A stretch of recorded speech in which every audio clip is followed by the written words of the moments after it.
What is up, mortals? It is Trina here with a new video for you. Welcome to the Season 2 premiere of What If Deku Was Given the Sixth Path's Power? I just wanted to greet you guys by just saying, sit back and relax, you're in for a treat. So, we begin. The pillars that held UA high began to crumble. After the USJ attack, the school came close to shutting down. The death of 2 students coursing through their first year made it seem like the promised safe environment had been a blatant lie. Hero Society had been flipped on its head. Schools across Japan were also put on the edge because of this. If the students at UA weren't safe, then why would anyone elsewhere be safe? Society began to blame the heroes for not doing their jobs. If the future wasn't certain, then nothing was. A long week had passed since that day, and the school was able to pull through. Even though it had been penalized, they had been able to prevent it from shutting down. Since All Might had been at the site of the attack from its very beginning, then it couldn't be considered neglectful in nature, and as so, the closure had been avoided. It wasn't just that, as the school also decided to go ahead and celebrate the sports festival anyway. They truly believed that this time it would all be under control thanks to the augmented security alongside the now assembled top 10 heroes in Japan to watch over the event. Once classes resumed, Aizawa told the entire class about the school festival. According to him, this event could be a great chance to present the entirety of Class 1A to the world. This event would be held to scout for the very best students. The pro heroes would be waiting to see some potential. A once-in-a-year opportunity should not be wasted. Only 5 days remained until the sports festival would begin. Later on that day, Uraraka and Deku had gotten out of class and were on their break. Ito would be with them normally, but he was quite busy with class president work alongside Momo. As they were on their way to lunch, Uraraka finally spoke. Deku, is it bad that I once thought that I wanted to be a hero for the money? Not at all. We all have our reasons, Deku said as he placed his hand on her shoulder. It's just that my family's construction company isn't doing so well, so we're flat broke. Work barely comes our way, so I want to become a hero that earns lots of money so I can give my family the life they deserve. Or at least, that's what I would have said before the USJ attack. Making money shouldn't be my only priority. On that day, the heroes weren't strong enough to win against the villains. We were all separated, and by the time reinforcements arrived, we have failed. I want to prevent that from ever happening again. I want to see a future we can all smile without feeling uncertain of what may happen next, Uraraka said as she clenched her fist with determination. Izuku was left without words for a second. He felt admiration for Uraraka's words. I also want to become stronger because of what happened. If only I had been better. I would have prevented Mineta's death. So from now on, I'll strive to be a hero who can save everyone. And that can also stop atrocities from ever happening again. From now on, that will be my goal. The young couple continued the conversation until Izuku saw All Might going alone into an office by himself, and he decided to go check up on him. He invited Uraraka to come along, but she considered this to be something that only they should discuss. Deku accepted her decision and went forward to meet his mentor. You okay, All Might? The young man asked as he entered through the door. More or less, he replied in quite a down tone. Izuku took a seat and then looked over at his master, who was just looking down at the carpet. In a single day, the meaning I had bestowed upon my symbol with hard work was shattered. All those years I helped all those around me came down to a meaningless effort. The symbol of peace no longer exists, young Midoriya, at least not in me. To the people, I no longer seem like the unbreakable hero that never fails. Now fear is present within their hearts, even with me there, All Might admitted. Deep down, he was breaking apart.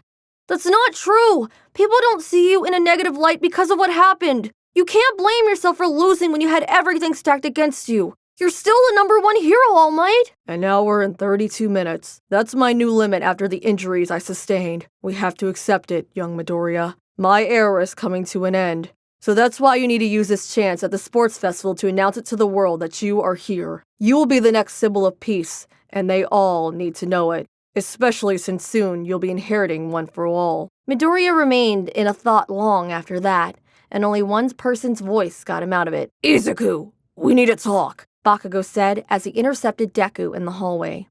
This video is sponsored by Adobe. Adobe is redefining the digital experience through game-changing innovations that shape the next generation of storytelling. Adobe makes it easy to create, edit, and share digital documents securely, allowing you to collaborate and communicate across devices. Adobe Photoshop is your go-to application for raster graphics, editing, and digital art as a whole. At We the Celestials, all our thumbnails across every channel are created with Adobe Photoshop. Adobe Premiere Pro is a timeline-based and non-linear video editing software application that is versatile and easy for beginning and master editors. Finally, Adobe After Effects is the industry standard tool for digital visual effects, motion graphics, and compositing applications used in post-production. Many of our voice actors, audio editors, and video editors use Premiere Pro and After Effects to produce these high-quality videos. Click the link in the description to start creating now, and thank you to Adobe for sponsoring this video. The days passed, and UA Sports Festival had arrived. All Might's words had resounded from within Izuku Midoriya, and he was going to win to announce that he was here. No matter what, he had to win. If he were to fail, then he would fail his master, but also himself, and the world would continue to descend into the darkness. Now, all of Class 1A resided within a waiting room waiting for the event to begin. Many were nervous, but some were excited to show off their skills in front of the world. Midoriya, Todoroki let out to get Izuku's attention. "What is it, Todoroki?" Midoriya questioned as he approached the half-and-half boy. "On an objective basis, I think that we are equal in terms of practical strength." "I can see what you mean, but why would that be important?" "Everybody is aware that you are under the tutelage of All Might. I feel no need to pry about that, but I'm going to beat you," Todoroki stated with an icy glare. Izuku's eyes lit up, and he stood tall against Todoroki. "Then you better not hesitate, because I will give it my all! All my might will be displayed here today, so you better be ready!"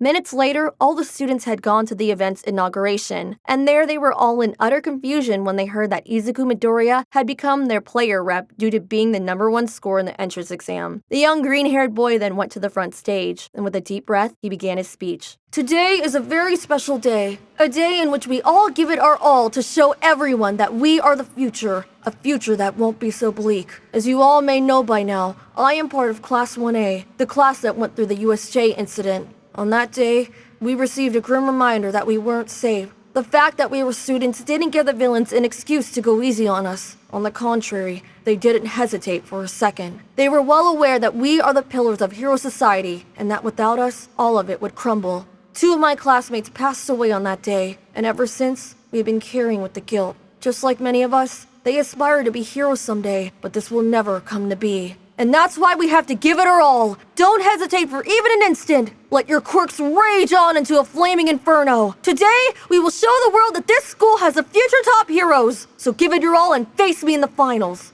I will be waiting."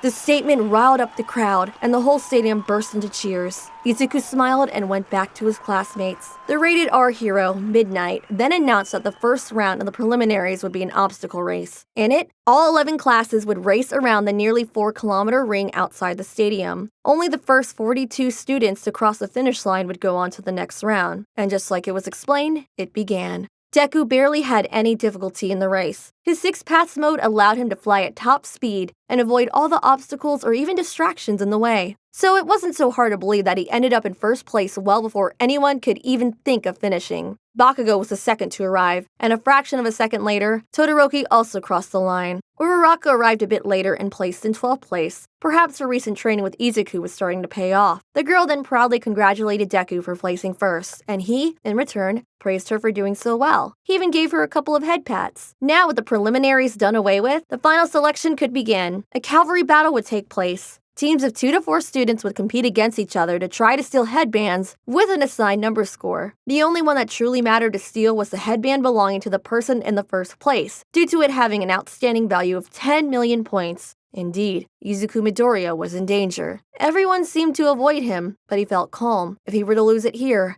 it could be the end of the plan he wanted to succeed. But even then, he knew that at least one person would always have his back.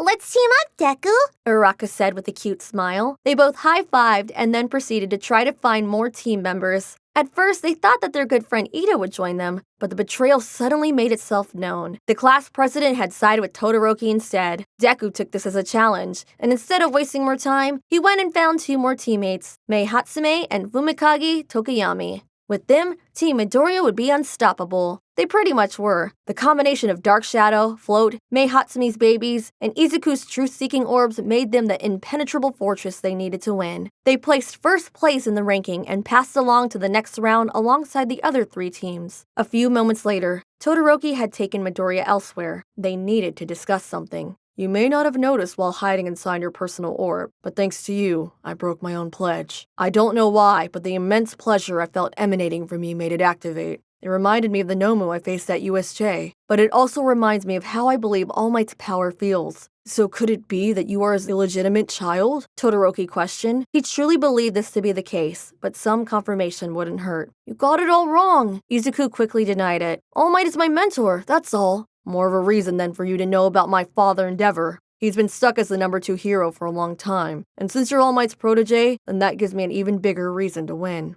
Todoroki then proceeded to tell Izuku that he was a child of a quirk marriage, and that his mother had come to resent him due to his fire side that reminded her of Endeavor. Due to those circumstances, he wouldn't use his father's side. Deku took this to heart and proclaimed that many people had helped him to get to where he was, so to honor them, he would beat him when they fought. And so, the matches were announced. The first one would be Izuku versus Shinzo. Deku got ready to go out into the arena, but just before it, he got some advice from his classmate Ojiro. He said to avoid any sort of response to whatever Shinzo said, and Deku thanked him for the help. With that now in mind, he would have to end it quickly.